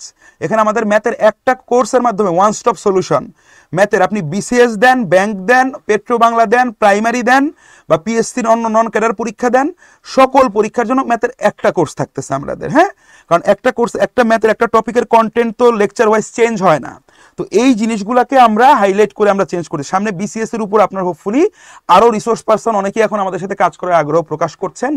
আপনারা সামনে ইনশাল্লাহ গেম চেঞ্জারের সাথে থাকুন। আপনি একটু গতানুগতিক ধারার বাইরে অবশ্যই আপনি একটু ডিফারেন্ট একটা ফ্লেভার হোপফুলি আপনারা এখানে পাবেন, ঠিক আছে? তবে এখানে আমরা খুব ম্যাথস লেভেল নিয়ে আমরা জানি, আমরা যে সাবজেক্টটাকে এবং যে ডেলিভারি মেথডটাকে এবং আমাদের যে মার্কেটও বলবো না আসলে, আমরা যে ওই যে বললাম ডেলিভারি মেথডটাকে টার্গেট করেছি রিটেন বা জব পাওয়ার মূল জায়গাগুলো নিয়ে, এই পদ্ধতিগুলোর সাথে আবার স্টুডেন্টরা বেশি কানেক্ট করতে পারে না, কারণ তাদের এগুলো ভালো লাগে না, এখানে চমক কম। সো আমরা নিজেরা ধরেই নিয়েছি, এক্সপেকটেশনই আমাদের কম, যে আমরা হাজার হাজার শত শত স্টুডেন্ট পড়াবো না। স্টুডেন্ট ধরেন আমরা 50 জন পড়াচ্ছি বা 100 জন পড়াচ্ছি, ওই 100 জনকে আমি কোয়ালিটি সার্ভিস দিব। এবং আমার সেট আপ তো ভাই এখানে তো ধরেন ওই কোটি টাকার বিজনেস না, লক্ষ লক্ষ টাকার বিজনেসও না। সো আমার ওই কোর্স ফিও, যেমন এই যে আমাদের শাইনুজ্জামান শাকিল ভাই, আমার ভাই আছেন, ভাই কিন্তু একটা ব্যাচে দেখা যায় 3000, 4000, 5000 জন স্টুডেন্ট ওনার কাছে এনরোল্ড হয়, অসাধারণভাবে স্টুডেন্ট ওনার সাথে কানেক্ট করে। তো উনি দেখা যায় 500 টাকা একটা কোর্স মানে পড়ে ফেলতে পারে, কিন্তু আমাদের পক্ষে এটা সম্ভব হবে না। এই জন্য আমি আগেই বলতেছি, কোয়ালিটি আমাদের জন্য, কোয়ালিটির কথা বলবো না, সবাই প্রত্যেকের জায়গা থেকে কোয়ালিটি, বেস্ট কোয়ালিটিটাই নিশ্চিত করে, বাট আমরা যে কন্টেন্টটুকু ক্যাটার করব, আমাদের নিজেদের সময়, এফোর্ট এবং যে নাম্বার অফ স্টুডেন্টদের নিয়ে আমরা সার্ভিসটা প্রোভাইড করব, সেইটার আলোকে আমরা সব থেকে মিনিমাম কোর্স ফিটাই নির্ধারণ করব, যাতে পার্টিসিপেশন নিশ্চিত করতে পারি।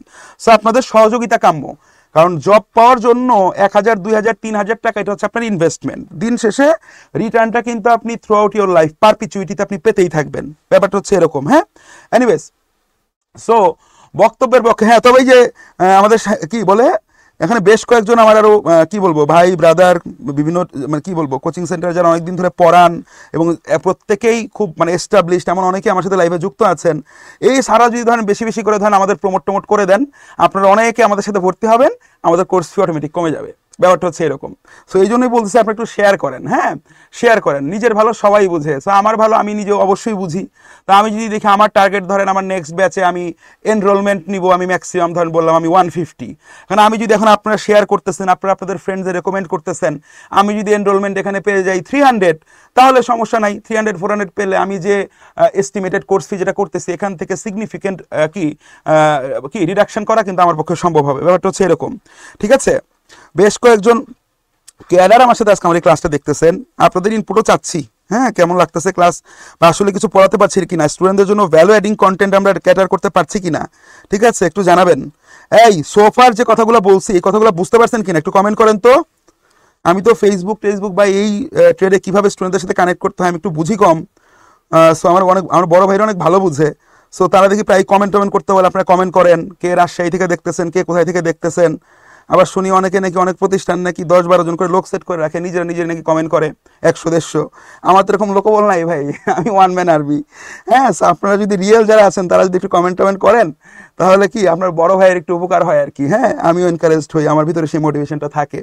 হ্যাঁ, I am being dead honest ভাই, এখানে লুকাছাপার কিছু নাই, বুঝতে পেরেছেন? হ্যাঁ, সো কমেন্ট কি ব্যাপার, আমি কমেন্ট দেখতে পাচ্ছি না কেন? আমার ভাইরা কি কমেন্ট করতেছে না? আচ্ছা, এনিওয়েজ, এই হাদিউল ইসলাম ভাই, আপনি বোধহয় বরিশালে আমার ক্লাস করতেন না? এই যত পরিচিত ভাই বোন যারা আছে, কোর্সে ভর্তি হওয়ার কথা বলতে হবে না, শাহির স্যার নিজে সোলোভাবে যে রিটেন পড়াচ্ছে, ম্যাথ পড়াচ্ছে, এই নিউজটা পাস করে দিয়েন, এই ভিডিওগুলো একটু শেয়ার করে দিয়েন, ঠিক আছে? তাহলেই হবে। ওয়ালাইকুম আসসালাম হাদিউল ভাই, আপনি চেষ্টা করছেন জব পাওয়ার জন্য, আপনাকে আমি পার্সোনালি চিনি, আপনার কথা মনে আছে, একটু কাইন্ডলি চেষ্টা করুন, সাকসেস ইনশাল্লাহ, আল্লাহ তাআলা রিজিক যেটা রেখেছে এটা পেয়ে যাবেন ইনশাল্লাহ, খুব দ্রুতই পেয়ে যাবেন, প্রত্যেকের রিজিকই নির্ধারিত, তাই না? আচ্ছা, আসেন তাহলে আমরা একটা নমুনা উত্তর দিচ্ছি। স্টেটমেন্টটা কি মনে আছে? স্টেটমেন্টটা আরেকবার দেখে আসি, আসেন। এতক্ষণ একটু হাসির ছলে তামাশার ছলে নিজের একটু ব্র্যান্ডিং করলাম আর কি, হ্যাঁ, নিজের কথাবার্তাগুলো একটু বলে দিলাম। তো এনিওয়েজ, স্পন্সর্ড পোস্ট বুস্ট টুস্ট তো করতে পারতেছি না, লাইভ ক্লাস র ক্রাউড আপনারা যারা আছেন আপনারাই হচ্ছে আমার হাতিয়ার, হ্যাঁ, আসেন। So newly introduced academic curriculum without any exams, পরীক্ষা ব্যতীত নতুনভাবে উপস্থাপন করা, নতুন যে একাডেমিক পাঠ্যসূচি যেটা তৈরি করা হয়েছে স্কুলের জন্য, স্কুলগুলোর জন্য, বাংলাদেশে ক্যান রেভলিউশনাইজ দ্য এডুকেশন সিস্টেম। এটা বাংলাদেশের শিক্ষাক্ষেত্রে বিপ্লব আনতে পারে, এটা হচ্ছে বক্তব্য। নমুনা উত্তর 1, 2টা নমুনা উত্তর রেডি করেছি, হ্যাঁ, বা রেডি করা হয়েছে, অনেকদিন আগে করেছিলাম, হ্যাঁ। ফ্রোডো বেগেন্স এনজয় করতেছেন, খুব ভালো, হ্যাঁ, থ্যাংক ইউ। বক্তব্যের পক্ষে আরেকজন, আর যারা ক্লাস করতেছেন আপনারা তো কিপটা কেন ভাই, এটা কমেন্ট করলে কি হয় মিয়া, অন্য একজনের যদি উপকার হয়, উপকার করতে পারেন, আপনার তো কোনো লস নাই। এই লাইভে যাও, কি ব্যাপার, ও যারা পরীক্ষা দিবে তাদের জন্য শেয়ার করতেছি। আমার তো শত শত ভাই বোন নাই, যে কজন আছে তারা যদি একটু কমেন্ট না করে, তারা যদি শেয়ার না করে, তাহলে রিচ কিভাবে বাড়বে? তাহলে তো এই 1 বছর পর রান করাইতে পারবো না। বিসিএস, ব্যাংক বিসিএস এর জিকের জন্য আমরা কি কাজ করতে পারি, ব্যাংক বিসিএস এর বাংলার জন্য কি কাজ করতে পারি, এগুলো নিয়ে তাহলে যে এত কথাবার্তা বলতেছি, তাহলে কি লাভ হবে? আমরা যে কোর্স লঞ্চ করব ডেডিকেটেড, মানে আলাদা করে সাবজেক্টের জন্য পরীক্ষার জন্য করব না। একটা সাবজেক্ট নিলে ওই সাবজেক্টের সকল ধরনের জব এক্সামের জন্য আসলে আমরা আলটিমেটলি আপনাদের সামনে কোর্স লঞ্চ করব, ঠিক আছে? এনিওয়েজ, সো আসি তাহলে। প্রথম একটা নমুনা উত্তর আমরা দিচ্ছি। নমুনা উত্তরটার মধ্যে কি আছে? বক্তব্যের পক্ষে জোরালো অবস্থান নিয়ে, অর্থাৎ পক্ষে, আমি বক্তব্যের পক্ষে, আমি মেনে নিলাম যে এরা কি করবে, যে বৈপ্লবিক পরিবর্তন নিয়ে আসবে, ঠিক আছে, বৈপ্লবিক পরিবর্তন নিয়ে আসবে। এটা একটু টাইপ করতে থাকো, বৈপ্লবিক পরিবর্তন সে নিয়ে আসবে, পক্ষে আছি আমরা। তাহলে কি দেখেন, মূল উত্তরের টোন বা মূল উত্তরে আমাদের ভাষাটা, ভাবটা কেমন হবে, এইটা হাতে কলমে বোঝাতে মূল যুক্তিগুলোকে পয়েন্ট আকারে তুলে ধরা হয়েছে। পরীক্ষায় এসব প্যারার নাম দেওয়া জরুরি না। আমি এখানে হয়তো কিছু প্যারার নাম দিয়েছি, হ্যাঁ, এই নামগুলো আপনার দেওয়া জরুরি না, এই নামগুলো আপনার দেওয়ার প্রয়োজন নাই, ঠিক আছে, এগুলো বোঝানোর জন্য দিচ্ছি, ঠিক আছে? এনিওয়েজ, আসেন। এইরকম যদি আপনাকে কন্টেম্পোরারি 5টা থেকে 7টা কন্টেন্ট নিয়ে যদি আপনাকে প্র্যাকটিস করানো হয়, রিডিং কম্প্রিহেনশন কালকে যারা ক্লাস করেছেন, বা ট্রান্সলেশনে যারা পরশুদিনে যারা ক্লাস করেছেন, আপনারা এইটুকু বুঝেন, আপনাদের মেথডগুলো অধিকাংশ ক্ষেত্রে আসলে আমাদের মনের ভয়টা হচ্ছে আমাদের যে কি বলবো, সাফল্যের পথে একটা বড় বাধা। তো সেই বাধাটা অতিক্রম করার জন্যই মূলত এই জিনিসগুলো দেখানোর চেষ্টা করতেছি, হ্যাঁ। এনিওয়েজ, সো দেখেন, প্রথম প্যারায় কি করব, ফার্স্টে বলছিলাম আমরা যে অবস্থান আমাদের, আমরা যে পক্ষে আছি সেটা সম্পূর্ণ সরাসরি স্টেটমেন্ট দিব, কোনো ধরনের নাটকীয়তা রাখবো না। তাহলে কি বললাম, I agree with the statement regarding the possible educational revolution with the execution of the new academic curriculum. একটু লক্ষ্য করেন, অনেকেই করেন কি জানেন, অনেকেই লিখবেন এইভাবে যে I agree with the statement লিখে পুরো স্টেটমেন্টটাকে আবার উঠিয়ে দেন। নো, এই কাজটা করবেন না। এই কাজটাকে যারা স্মার্ট টিচার তারা রিডান্ডেন্সি বলে মনে করেন, তারা ভাবেন যে এই কাজটুকু কিন্তু আলটিমেটলি করার প্রয়োজন নাই, এটা অতিরিক্ত। এই জন্য আপনি কি দেখেন, ওই মূল কথাটা কি ছিল, নতুন শিক্ষাক্রমটা কি আমাদের শিক্ষাক্ষেত্রে বিপ্লব আনতে পারবে কিনা। তো এই কথাটাকে আমি নিজের ভাষায় বলতেছি, দেখেন, I agree with the statement, আমি ওই স্টেটমেন্টের সাথে অ্যাগ্রি করি। কি নিয়ে স্টেটমেন্টটা? Regarding the possible educational revolution with the execution of the new academic curriculum, অর্থাৎ নতুন একাডেমিক কারিকুলাম বাস্তবায়ন হলে যে সম্ভাব্য বিপ্লবটা আছে, এই বিপ্লবের ব্যাপারটার সাথে কি আমি অ্যাগ্রি করি। তাহলে দেখেন, সরাসরি ওই স্টেটমেন্টটা দেইনি, কিন্তু স্টেটমেন্টের মূল কথাটাকে আমরা বলেছি। তো যারা স্মার্ট, যারা একটি সেন্টেন্সটা মেক করতে পারেন, আপনারা অবশ্যই এটা কি করবেন, এভাবে করে ভিন্নভাবে লিখবেন। সরাসরি স্টেটমেন্টটাকে দিয়ে দিবেন না, স্টেটমেন্টের মূল কথাটাকে লিখবেন, সহজভাবে লিখেন, কিছু অংশ বাদ যায় যাক, মূল কথাটা লিখতে হবে, ঠিক আছে? ওকে, এরপর যদি আমরা দেখি, but it is imperative two examine both perspectives to gain A comprehensive understanding of the potential implication of such a radical change in the education system. দেখেন, এইটা কিন্তু অনেকটা একটা ডেমো বা একটা টেমপ্লেট টাইপের লাইন, অনেক ভালো টাইপের লেখা যারা লিখেন। এই যে মাত্র আমাদের সাথে আরেকজন জয়েন করেছেন, আমার এক বড় ভাই, আইবিআর ইংলিশ মেন্টর মনির ভাই, বাংলাদেশ ব্যাংকের একজন সম্মানিত কর্মকর্তা। ভাইয়া আউটস্ট্যান্ডিং রাইটিং পড়ান, যারা আপনারা জব রিটেন নিয়ে করতে চান, স্পেশালি ব্যাংক রিটেন নিয়ে, তারা কিন্তু আপনারা ভাইয়ের কাছে পড়তে পারেন। ভাইয়া কিন্তু অসাধারণ পড়ান, ঠিক আছে, আমি নিজে ওনার একজন ফ্যান, মানে ভাইয়া কিন্তু আউটস্ট্যান্ডিং পড়ান।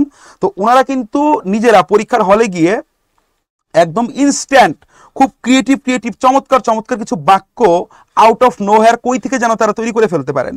তো আমার মতো যারা একটু ঠেকে শেখা লোক, আমরা দেখেছি পরীক্ষার হলে গিয়ে এত আবেগ মথিত বা একটু খুব মানে টপ নচ টাইপের লাইন কিন্তু আসলে আমরা তুলে ধরতে পারি না, ঠিক আছে? সেই ক্ষেত্রে কিছু লাইন, কিছু টেমপ্লেট লাইন যদি আমরা একটু চালাকি করে, একটা নির্দিষ্ট টেমপ্লেট না, আমরা যদি শিখে রাখি, সেইটা বিভিন্ন ক্ষেত্রে এক্সিকিউট করা আমাদের জন্য খুব সহজ হয়। এই কথাটা কিন্তু দেখেন, আমি ওই বিতর্ক অনুষ্ঠান হয় না টেলিভিশনে রাজনৈতিক, আপনারা ওই যে টক শো দেখেন, টক শোর মধ্যে উপস্থাপকের ভূমিকা কি? উপস্থাপক হচ্ছে কিন্তু সে কিন্তু পক্ষপাতিত্ব করতে পারে না, তাকে দুইজনকেই কথা বলার ফ্লোর দিতে হয়। পার্টিসিপেন্ট যারা আছেন, দুই পক্ষ বা দুই মতাদর্শের দুইজন আছেন, তাদের উভয়কেই কথা বলার ফ্লোর দিতে হবে।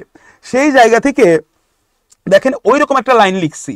এই লাইনটা কিন্তু যে বললাম পরীক্ষার হলে প্রসব করা অধিকাংশের পক্ষে আমাদের সম্ভব না। এই টাইপের লাইন আমাদের একটু রেডি করে রাখতে হবে, দু একটা, কিন্তু চেনা জানা লাইন না।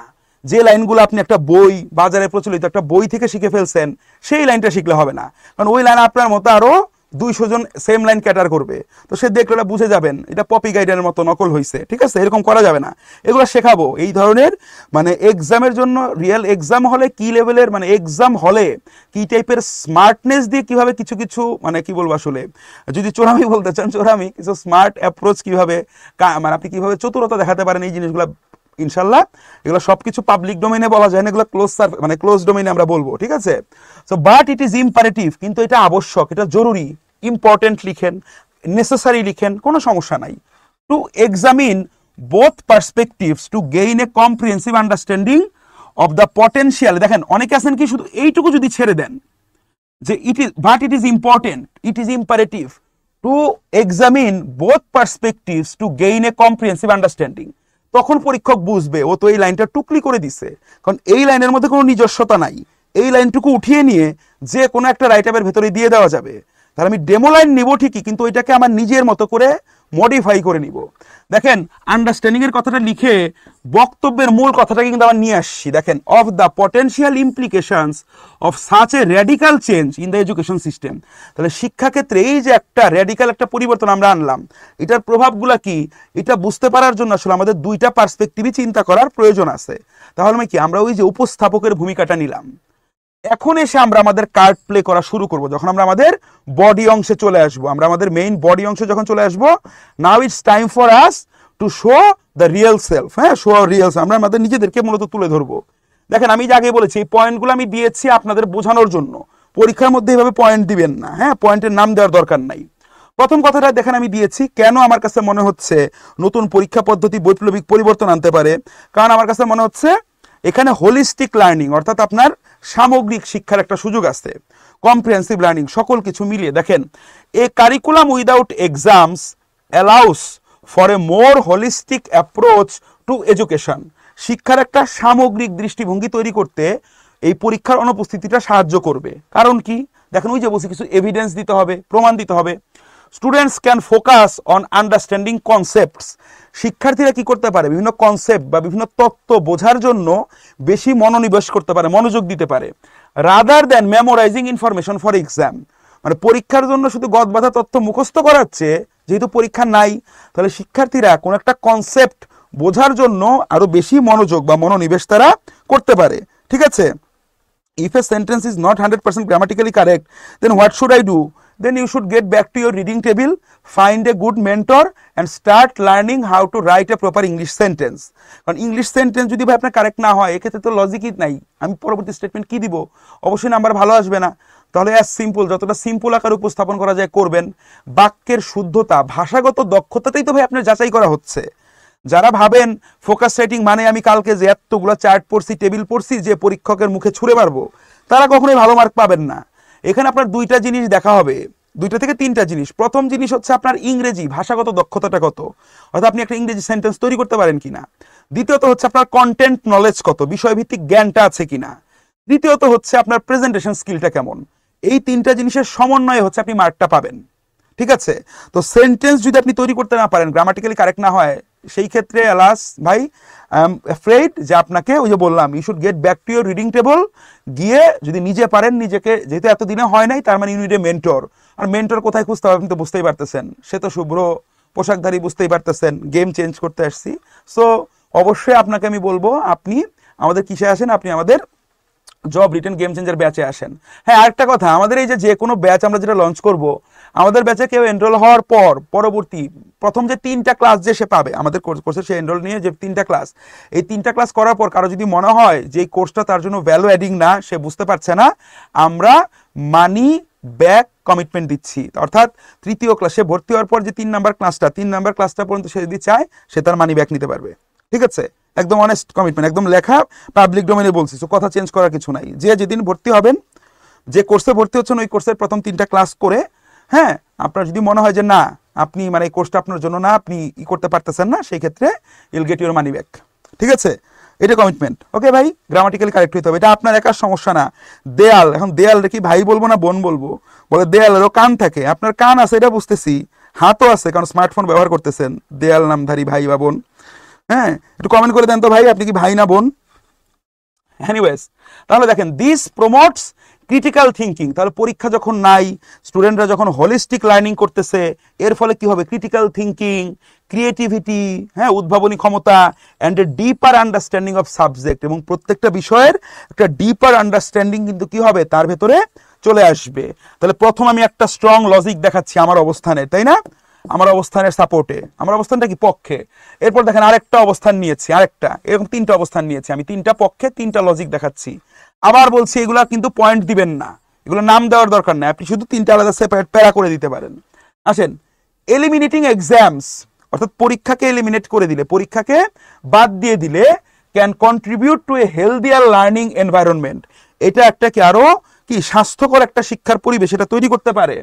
By reducing stress level among students, স্টুডেন্টদের মধ্যে স্ট্রেসটা কমিয়ে কি করতে পারে, লার্নিংটাকে অনেক বেশি হেলদি করতে পারে, অনেক বেশি, হ্যাঁ, এন্টারটেইনিং বা এনগেজিং করতে পারে। Okay, the intense pressure associated with exams, দেখেন এগুলা বাড়তি, আপনি এইটুকু যত বাড়াতে পারেন ওটা আপনার উপর, যদি না পারেন অ্যাটলিস্ট মেইন কারণটা, মূল স্টেটমেন্টটা তো আপনাকে অ্যাটলিস্ট দিতে হবে ভাই, ওইটুকু দিবেন। আমি একটা স্মার্ট গেট আপ যেহেতু এটা মানে আপনাদের সামনে প্রেজেন্ট করছি, এই জন্য যত সম্ভব একটু পলিশড ওয়েটা দেওয়ার চেষ্টা করেছি।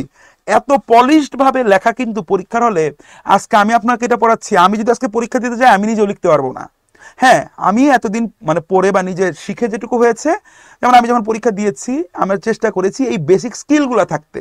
তো এইভাবে যত সুন্দর শব্দ চয়ন করে, একদম কোনো গ্রামাটিক্যাল মিস্টেক ছাড়া, এত লাইন, হয়তো গ্রামাটিক্যাল মিস্টেকটাকে আমি প্রতিহত করতে পারবো, কিন্তু এত লাইন হয়তো আমার পক্ষে লেখা সম্ভব নাও হতে পারতো, অবশ্যই এত সোবার হতো না। এখানে যা আছে ম্যাক্সিমাম গেলে হয়তো 80% লিখতে পারতাম পরীক্ষায়, এর বেশি কিন্তু পারতাম না ভাই।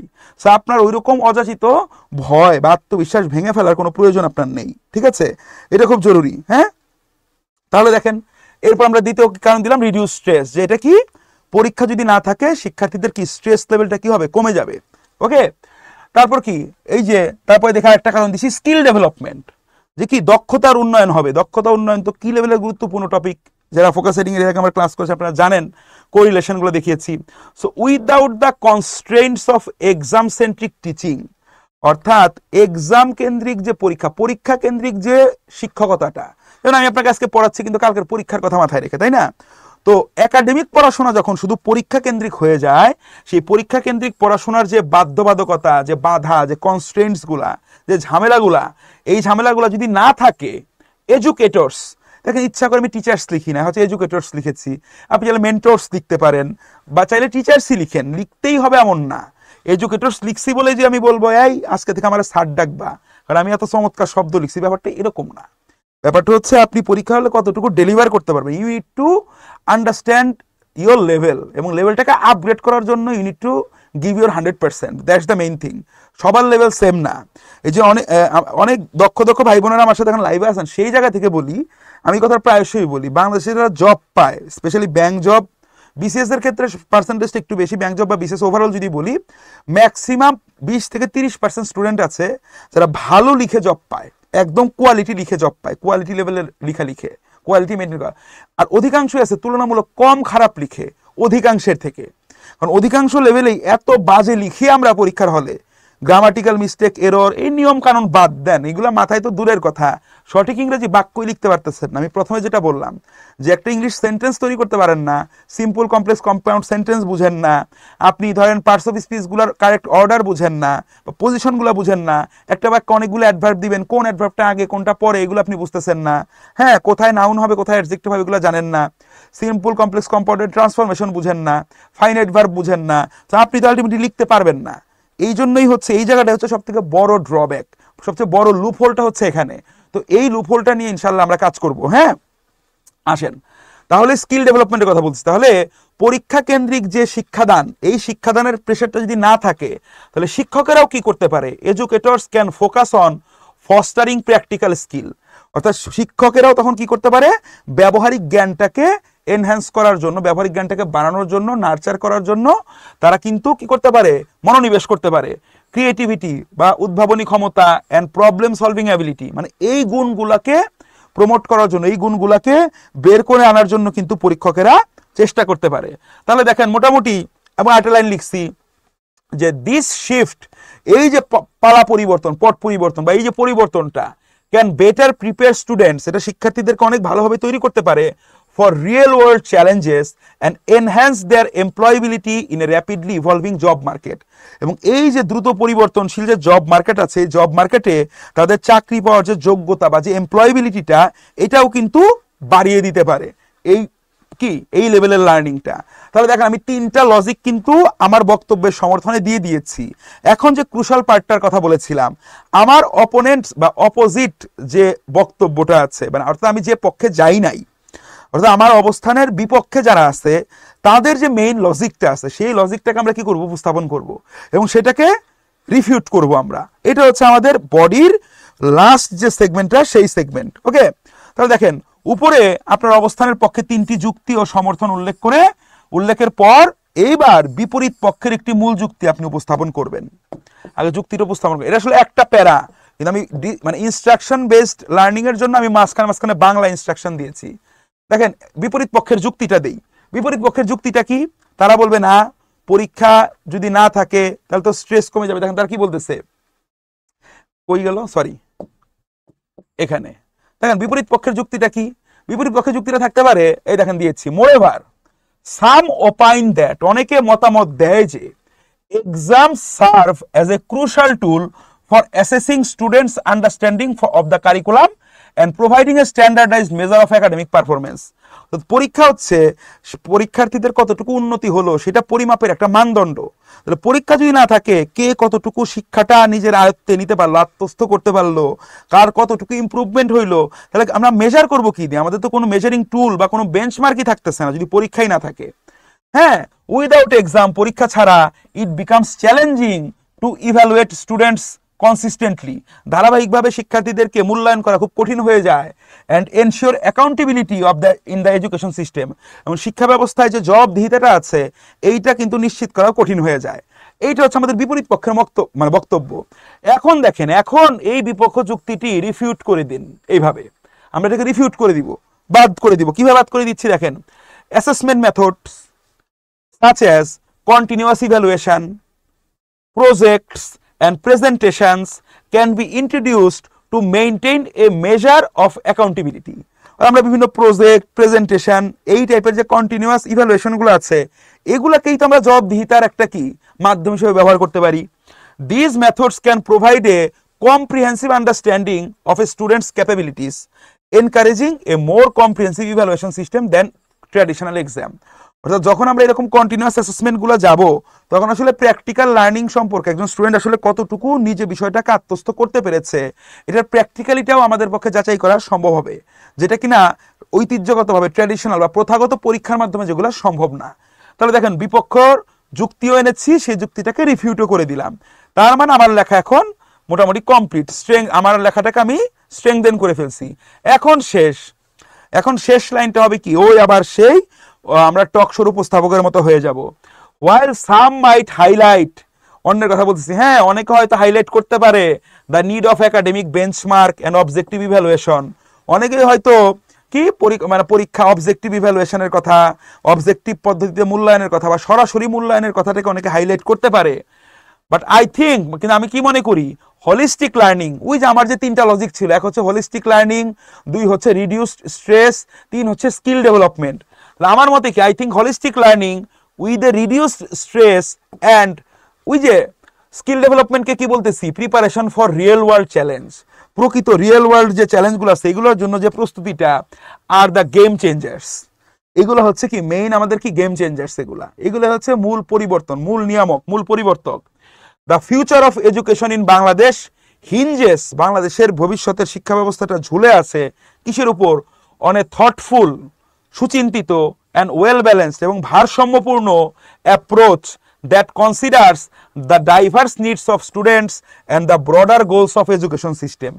এই যে এই লাইনটা লিখেছি, এই লাইনটা কিন্তু দেখেন, আমি যদি এই বক্তব্যের স্টেটমেন্টের পক্ষেও লিখতাম তাহলেও যেমন এই লাইনটা দিয়ে আমি শেষ টানতে পারছি, আমি বিপক্ষে লিখতাম তাহলে কিন্তু আমি এই বক্তব্যটা দিয়েই শেষ টানতে পারতাম। কথাগুলো বুঝেছেন? আমি মাত্র একটা নমুনা দেখেছি, এটার বিপরীত নমুনা আমি দেখাবো, একটু কমেন্ট করেন কথা বুঝতে পারছেন কিনা, হ্যাঁ স্টাইলটা বুঝতে পারতেছেন কিনা। পরীক্ষা তো কালকে দিবেন ভাই 30 নম্বরে, তাই না? স্টাইলটা বুঝতে পারতেছেন কিনা, আমি কিন্তু কমেন্ট দেখতে পাচ্ছি না। ওকে, দেখেন তাহলে এখন এই বক্তব্যটাকে যদি আমরা কি করতাম, এই বক্তব্যটাকে যদি আমরা নমুনোত্তর উত্তর 2 বলতে বুঝাইছি, যদি এখন আমি ধরেন এটার বিপক্ষে যাইতাম যে না, আমার কাছে মনে হয় যে পরীক্ষা বাদের যে শিক্ষা পদ্ধতি এইটা শিক্ষাক্ষেত্রে কোনো বিপ্লব আনতে পারবে না, অর্থাৎ আমি এটার বিপক্ষে আছি, তখন আমি কি লিখতাম, দেখেন বক্তব্যের বিপক্ষে জোরালো অবস্থা, তখন ফার্স্টেই বলে দিছি I do not agree with the statement regarding the, আগের যা লিখছিলাম তাই লিখছি, শুধু এগ্রির জায়গা ডু নট দিয়েছি। এই যে সেকেন্ডারি লাইনটা, এই লাইনটা কিন্তু দেখেন ওই যে বললাম উপস্থাপকের যে লাইন হয় সেটা কিন্তু আমরা কি করতে পারি, সেটা আমরা পক্ষের জন্যও লিখতে পারি, বিপক্ষের জন্যও লিখতে পারি। লিখেছি আমি ট্র্যাডিশনালি বড় বড় বাক্য দিয়েছি, মানে আপনাকে এত বড় বাক্যই লিখতে সক্ষম হ্যাঁ হতে হবে, আপনাকে চেষ্টা করতে হবে যাতে আপনি এরকম বড় বাক্য লিখতে পারেন, বা যে যতটুকু আমরা যেতে পারতেছি না মিনিমালিস্টিক হলেও এই ফরম্যাটটা মনে রাখবেন যে কোন ফরম্যাটে লিখতে বললাম, ঠিক আছে? Anyways, but it is imperative to examine both perspectives to gain a comprehensive understanding of the potential implication of such a radical change. দেখেন এটা কিন্তু আমরা আগেরটাও লিখছিলাম। এখন তাহলে আমি বিপক্ষে, তাহলে আমি এইটা বিপ্লব আনবে না, এটার বিপক্ষে আছি আমি, এটা বিপ্লব আনবে এটা আমি বিশ্বাস করি না। তাহলে আমি কি কি কাজ নিতেছি, দেখেন কাজ হচ্ছে, তাহলে এখন আমার বিপক্ষের যুক্তি দিব। প্রথম যুক্তি দিছি কি, দেখেন ল্যাক অফ অবজেক্টিভ ইভ্যালুয়েশন। আমি তো পরীক্ষা না থাকলে আমরা মূল্যায়ন করবো কিভাবে, মূল্যায়ন করতে পারবো না, ওইটাকে প্রথম কারণ হিসেবে দেখালাম, লজিক স্ট্রং করতেছি। এরপর বিপক্ষে থাকার জন্য বলছি preparation for real world challenge. দেখেন পাশের দান পাল্টে দিছি, আমি বলছি পরীক্ষার হলে একদম রিয়েল ওয়ার্ল্ডের মতো চ্যালেঞ্জ পাওয়া যায়, কারণ বাস্তব জীবনেও নির্দিষ্ট সময়ের মধ্যে আমাদের নির্দিষ্ট কাজ করতে হয়। পরীক্ষার মাধ্যমে তো শিক্ষার্থীরা ওই শিক্ষাটা পাচ্ছে তারা, তাহলে পরীক্ষা যদি না দেয় তাহলে তারা তো রিয়েল ওয়ার্ল্ড চ্যালেঞ্জকে কিভাবে একটা নির্দিষ্ট সময়ের প্রতিবন্ধকতায় শেষ করতে হবে এইটা তো তারা শিখতে পারবে না। এইটাকে দেখেন পাশারদান পাল্টে বিপক্ষের জন্য কারণ হিসেবে ব্যবহার করলাম এখানে। তৃতীয়টাই দিয়েছি বেঞ্চমার্ক ফর প্রোগ্রেস, কার কতটুকু উন্নতি হচ্ছে সেই উন্নতির একটা মানদণ্ড লাগবে না, সো পরীক্ষা নিলে আমরা সেই মানদণ্ডটা পাই যে এর উন্নতি বেশি হয়েছে এর কম হয়েছে। তাহলে বিপক্ষের জন্য দেখেন 3টা স্ট্রং লজিক দিয়ে দিছি। এখন কি, এখন আমার অবস্থান কি, অবস্থান হচ্ছে বিপক্ষে আছি। আমার উল্টা পাশে কারা আছে, যারা পক্ষে, তাহলে যারা পরীক্ষা ব্যতীত এই শিক্ষাক্রমটাকে চায়, যারা মনে করে এটা বিপ্লব আনতে পারবে, তাদের মূল কথাটা কি সেই কথাটাকে হাইলাইট করব। এই দেখেন সাম মাইট আর্গু, অনেকেই কি আর্গু করতে পারে দ্যাট যে এ কারিকুলাম উইদাউট এক্সামস, পরীক্ষা ব্যতীত একটা শিক্ষাক্রম promotes holistic learning by focusing on understanding over memorisation, fostering critical thinking and creativity. অনেকেই বলতে পারে যে পরীক্ষা ব্যতীত যে শিক্ষাক্রমটা এটা কি করতে পারে, এটা কি করে, এই যে মেমোরাইজেশন মুখস্থ বিদ্যার উপর থেকে বোঝার প্রতি বেশি অ্যাটেনশন দেয়, আপনার হচ্ছে ক্রিটিক্যাল থিঙ্কিং, ক্রিয়েটিভিটি, চিন্তা ভাবনা, সৃজনশীলতা এগুলোকে উৎসাহিত করে, অনেকে এটা বলতে পারে। এখন দেখেন এই যুক্তিকে রিফিউট করে দিব। ওয়াইল, যদিও বা যেখানে হোলিস্টিক লার্নিং ইজ ভ্যালুয়েবল, হ্যাঁ হোলিস্টিক লার্নিং ভ্যালুয়েবল হইতে পারে, সসম্মানে বাস যেটা বলেছি, exams can coexist with this approach.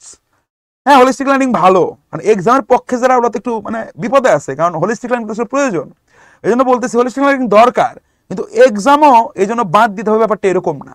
Exam can coexist, অর্থাৎ এক্সামও পরীক্ষাও এর সাথে কি হইতে পারে, সহাবস্থানে যেতে পারে, ঠিক আছে। Incorporating alternative assessment method such as project presentation এগুলোর সাথে can maintain a balance between holistic learning and the need for objective evaluation addressing the concerns raised against the absence of exam. তার মানে পরীক্ষার বিপক্ষে একদম পরীক্ষাকে আপনি অ্যাবসেন্ট না করে, এক্সামকে আপনি টোটালি আপনি কি করে একদম আপনি ধরেন বাতিল না করে আপনি কি করতে পারেন, এগুলোর সাথে কো এক্সিস্ট করাতে পারেন ওই স্মার্ট যে অ্যাপ্রোচগুলোকে। হ্যাঁ, অর্থাৎ পরীক্ষাটাকে বাদ দেওয়ার আপনার প্রয়োজনীয়তা নাই, এটা বললেন। এখন কনক্লুশন, দেখেন কনক্লুশন কিন্তু ওখানেও যা লিখছিলাম এখানে কিন্তু দেখবেন সিমিলারই লেখা হয়েছে। প্রথম লাইনের মধ্যে দেখেন আমি হাইলাইট করছি আমার বিপক্ষে থাকাটা, while some might highlight the need of holistic learning with reduced stress, at the end of the day academic benchmark and objective evaluation on a regular basis are the real game changers. ওখানে বলছিলাম holistic learning হলে game changer, আর এখানে বলছি game changer কে, academic benchmark এবং objective evaluation, এটা হচ্ছে game changer. তাহলে মূল কথা নিজের কথা তো বলতেই হবে। শেষ বক্তব্য যখন উপস্থাপক দিতে দেয়, এখন আমি যে দলেই সমর্থনই হই মানে সমর্থক হই না কেন, টিম মানে দল এ করি আর দল বি করি, আমি তো আমার দলের কথাকে বলবো, তাই না? তো আমি আমার কথাকে বললাম, তারপর ঠিক আছে সাধারণ মানুষ হিসেবে বলে দিলাম। এই লাস্ট লাইনটা দেখেন তো, the future of education in Bangladesh hinges on a thoughtful and well balanced approach that considers the diverse needs of students and the broader goals of the education system. এখানে যা লিখেছি, যখন আমি পক্ষে ছিলাম তো আরও যে কনক্লুডিং রিমার্কটা ছিল, দেখেন তো এই লাইনটা কি সেম না? অর্থাৎ এরকম সিমিলার সর্ট অফ কিছু কি বলবো আসলে ডেমো লাইন্স রেডি করে ওগুলাকে ইউজ করা জানতে হবে, শুধু ডেমো লাইন্স শিখলেই তো হবে না। তো হ্যাঁ, অনেকেই বলেন আমি নাকি খুব আপনাদের কি মানে লো লেভেল স্টুডেন্টদের জন্য আমি খুব মানে আমি ভ্যালু অ্যাড করতে পারি। আমি তাহলে ভাই আমি নিজেও তো নিজেকে খুব আমারই ভালো লেভেল স্টুডেন্ট ভাবতাম না। তো লো লেভেলের স্টুডেন্ট হয়েও যেহেতু বাংলাদেশের সাপেক্ষে আপনারা যেগুলোকে সাফল্য বলেন, সেই সাফল্যের বেঞ্চমার্ক বা মানদণ্ডগুলো হিট করার সুযোগ হয়েছে, ঢাকা বিশ্ববিদ্যালয়ের আইবিএতে পড়ার সুযোগ হয়েছে, হ্যাঁ, বা ঢাকা বিশ্ববিদ্যালয়ে ফার্স্টে পড়ার সুযোগ হয়েছে, ঢাকা বিশ্ববিদ্যালয় আইবিএতে পড়ার সুযোগ হয়েছে, রাষ্ট্রায়ত্ত ব্যাংকের সিনিয়র অফিসার হওয়ার সুযোগ হয়েছে, বা দিন শেষে বিসিএস ক্যারিয়ার হওয়ার সুযোগ হয়েছে, বিসিএস একটা জেনারেল ক্যারিয়ার পেয়েছি, নিজের পছন্দের দ্বিতীয় ক্যারিয়ারটা পেয়েছি। তো আলটিমেটলি আমি যদি পারি তাহলে ভাই আপনিও পারবেন, যদি আপনার ভিতরে সেই আর্জ থাকে, চেষ্টা থাকে, নিজের শতভাগ চেষ্টা থাকে, এবং আপনি যদি যেটাকে আমি বললাম, এবং আপনার যদি উপর থেকে যে সৃষ্টিকর্তা যদি আপনার উপর একান্তই কি নারাজ না হন, তাই না?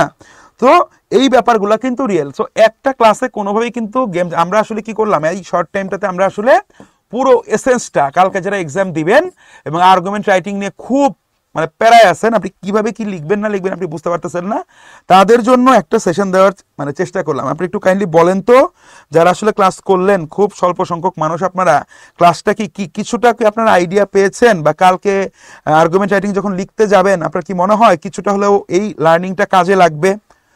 অনেস্টলি জানাবেন, what do you really think. হ্যাঁ, আর যারা ইউটিউবে আমাদের ইউটিউবে গেম চেঞ্জার, আর হ্যাঁ আপনাদের উদ্দেশ্যে বলছি, আমাদের কিছু কন্টেন্ট এক্সক্লুসিভলি আমরা শুধু আমাদের ইউটিউব চ্যানেলটাতে আপলোড করব, কিছু কন্টেন্ট ইন ফিউচার, সামনে মানে এখন থেকে রেগুলার কিছু ছোট ছোট কিছু কন্টেন্ট।